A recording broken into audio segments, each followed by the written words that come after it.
ہماری جو my mother was very unwell, تو ان کے لیے دعا کرنے کے لیے ان کے ساتھ میں اجمیر شریف گیا. چادر چڑھاتے ہیں منت مانگنے کے لیے، تو ہم چادر کو ایسا لے کے جا رہے تھے، تو ممی نے پیسے میرے پاس رکھائے تھے سنبھالنے کے لیے، 5000 روپے تھے. تو وہ میرے گم گئے. پھر میں ڈھونڈنے کو آیا تو ایک فقیر بیٹھے ہوئے تھے وہاں پر.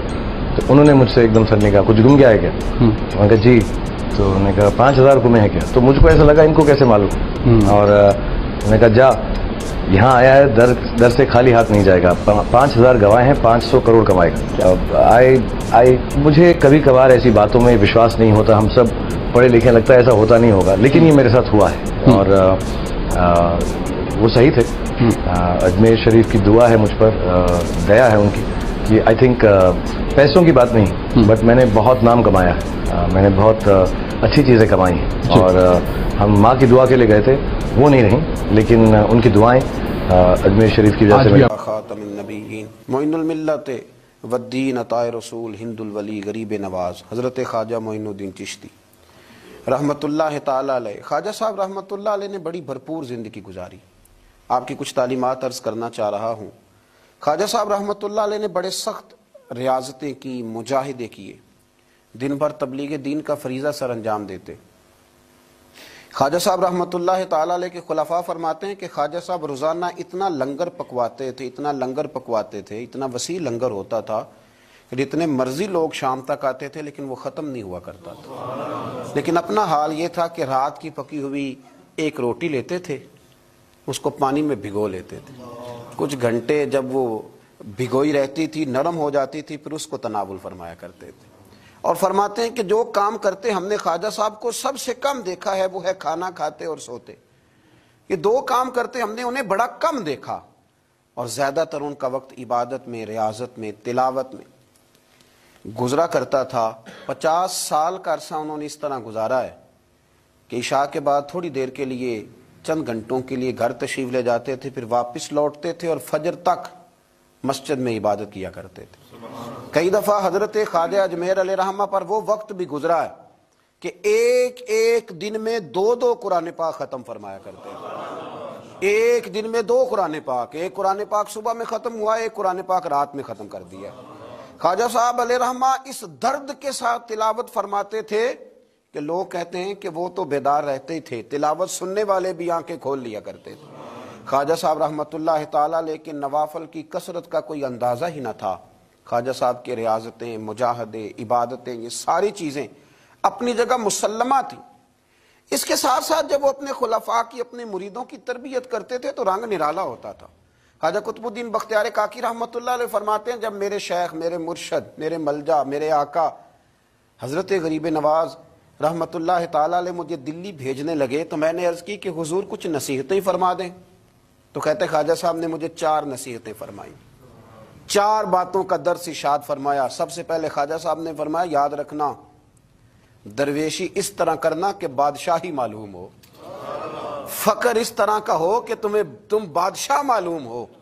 اور دوسرا خواجہ صاحب رحمۃ اللہ تعالی علیہ فرمانے لگے جب کوئی تیرے پاس آئے نا تو وہ خالی نہیں جانا چاہیے.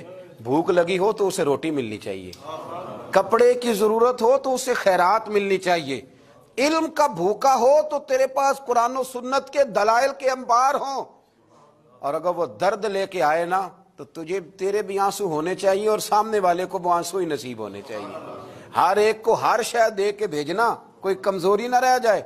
اور تیسرے نمبر پہ فرمایا خوشی میں تو ساری دنیا ہی ہنستی ہے، جب خوشخبری آتی ہے تو سب ہی ہنستے ہیں، پر قطب الدین میرے ساتھ وعدہ کر سب سے زیادہ تیرے چہرے پر اس وقت مسرت ہونی چاہیے جب رب تجھے آزمائش میں ڈالے.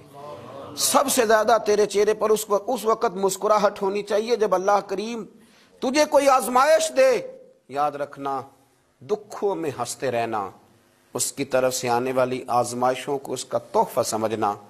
قطب الدین یہ تیرا رنگ جب بنے گا تو پھر میں سمجھوں گا میں نے تربیت کی. اور چوتھے نمبر پہ فرمایا یاد رکھنا دشمنیاں نہ پالنا، بلکہ دشمنی کے جواب میں بھی دوستی پالنا.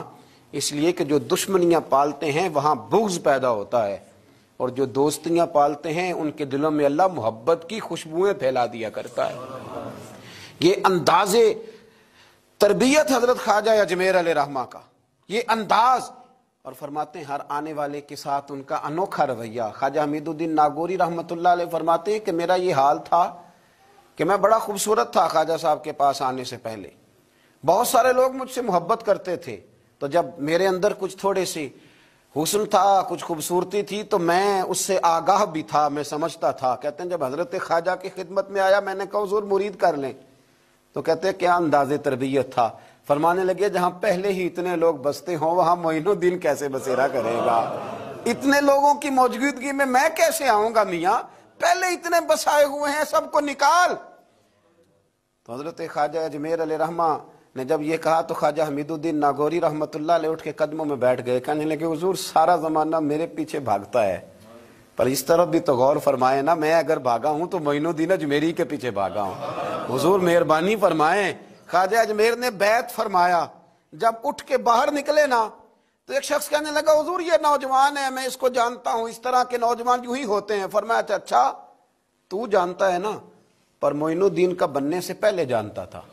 اب یہ میرا بن گیا، اگر جاننا ہوا نا تو ذرا جا گلی میں کچھ لوگوں سے بات کر رہا ہے، دیکھ لے کیا بات ہو رہی ہے.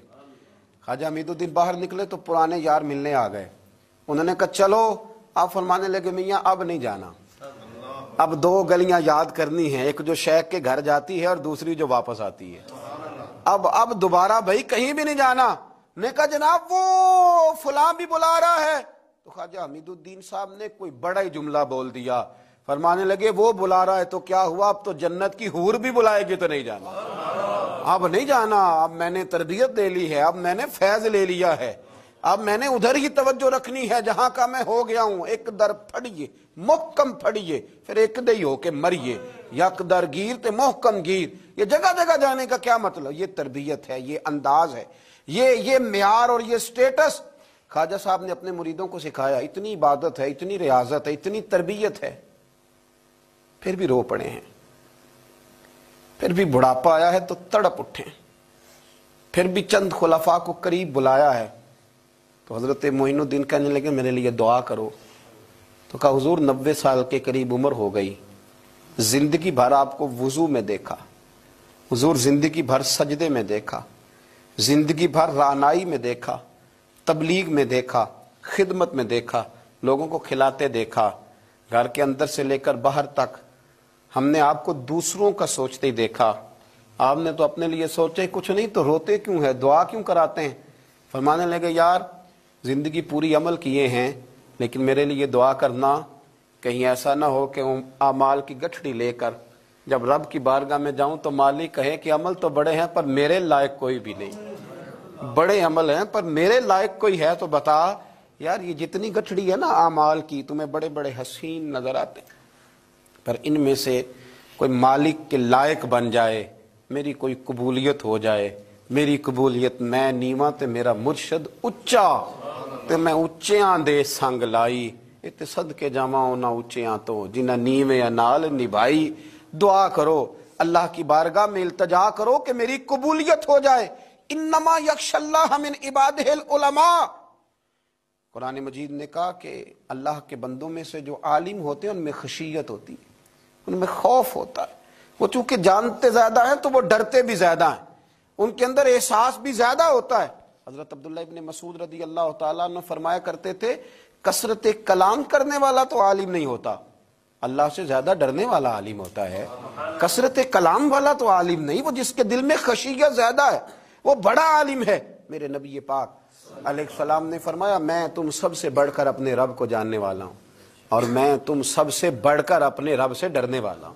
کیونکہ میں جانتا زیادہ ہوں تو میں اپنے رب سے ڈرتا بھی زیادہ ہوں. حضرت خواجہ اجمیر علیہ رحمان نے تربیت کی، لوگوں کے مزاج سوارے، لوگوں کے دل سوارے، اور خواجہ صاحب نے تربیت کی اور تربیت کے مراکز بھی قائم فرمائے.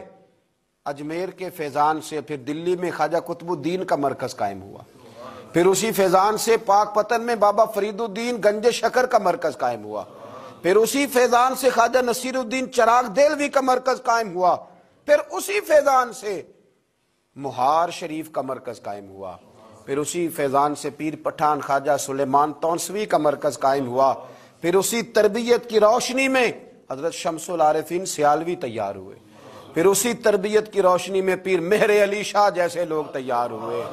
پھر اسی ترتیب سے اسی روشنی نے بڑے بڑے مشائخ کو ترتیب دیا، اس لیے کہ وہ مرتب کرنے والے تھے، وہ ترتیب دینے والے تھے، وہ کام کرنے والے تھے۔ بنگلے، کوٹھیاں، جائیدادیں، مکان اور گاڑیوں کے ساتھ لوگوں کے سامنے نمودار نہیں ہوئے، وہ ہوئے تو اپنے تربیت یافتہ خلفاء کے ساتھ نمودار ہوئے، انہوں نے تربیت کی، مراکز بنائے۔ دعا کریں اللہ تعالی ہمیں تعلیمات پر عمل کی توفیق عطا فرمائے، نقش قدم چلنے کی توفیق عطا فرمائے۔ آخر دعوانا ان الحمد للہ۔